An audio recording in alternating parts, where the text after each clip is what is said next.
Bonjour à tous, vidéo présentation consacrée à une nouvelle famille de ventilateurs, c'est signé Corsair, il s'agit des ML Pro Series. Ils sont disponibles en version 120 ou 140 mm, le constructeur les oriente principalement pour l'usage avec un boîtier, donc soit à l'avant en aspiration ou encore à l'arrière en extraction.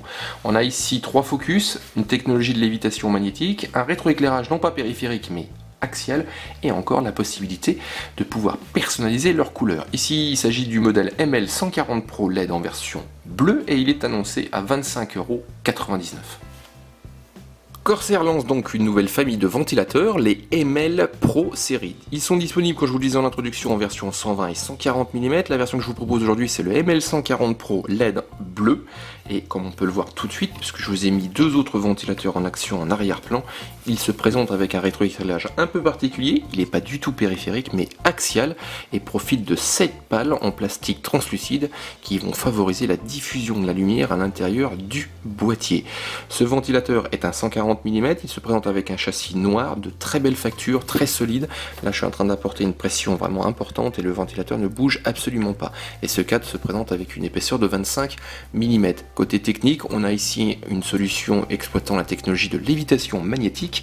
On retrouve également donc une gestion PWM avec une vitesse de rotation comprise entre 400 et 2000 RPM pour des nuisances sonores entre 16 et 37 dBA.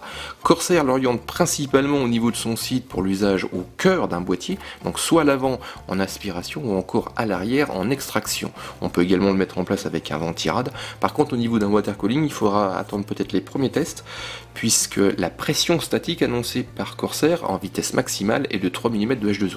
Au niveau pression statique, si vous ne savez pas trop à quoi ça correspond, il s'agit simplement de déterminer la force avec laquelle le ventilateur va être capable de pousser l'air donc à l'extérieur. Et ici avec l'usage d'un radiateur de water cooling généralement équipé d'ailettes en aluminium sinusoïdal, où là on a une structure très compacte qui favorise pas du tout le passage de l'air, on a besoin d'utiliser un ventilateur à forte pression statique. Et à titre d'information, il y a des solutions actuellement sur le marché qui dépassent les 4 mm d'H2O. Donc ici Corsair annonce 3 mm de H2O, donc attendons les premiers tests pour savoir si ce ML 140 ou 120 Pro, donc ici ce ne sera pas tout à fait les mêmes données techniques, peut également être utilisé avec un système de water cooling. Pour revenir par contre à une notion par rapport à son positionnement, à son axe d'utilisation au cœur d'un boîtier, on a ici un ventilateur selon sa vitesse, donc entre 400 et 2000 RPM, qui va être capable de déplacer un volume d'air de 34 à 164 m3 d'air à l'heure. On a également une solution permettant d'être personnalisé au niveau de la couleur. Vous avez sûrement remarqué qu'au niveau de ces 4 coins, on a un jeu de pièces en plastique bleu qui sont amovibles. Donc comme ceci, je vais pouvoir l'enlever.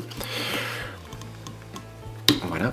Et cette pièce peut être changée par une pièce d'un autre coloris afin de mettre en harmonie le ventilateur avec son boîtier. Et cette pièce repose sur une structure en caoutchouc et on le remarque si on le met de biais que cette structure dépasse légèrement du cadre, ce qui va permettre de l'utiliser, comme c'est du caoutchouc, comme un système anti-vibration lorsque le ventilateur sera fixé au châssis donc de son boîtier ou encore au niveau d'un ventirad.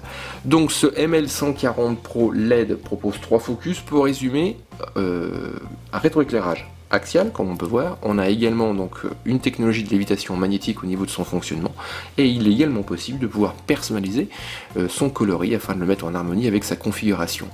Il commence à arriver en boutique donc dans différents coloris de base, donc ça va concerner donc ces pièces qu'on va retrouver au niveau des 4 coins, mais également son rétroéclairage, et il est annoncé à un tarif de 25,99 €.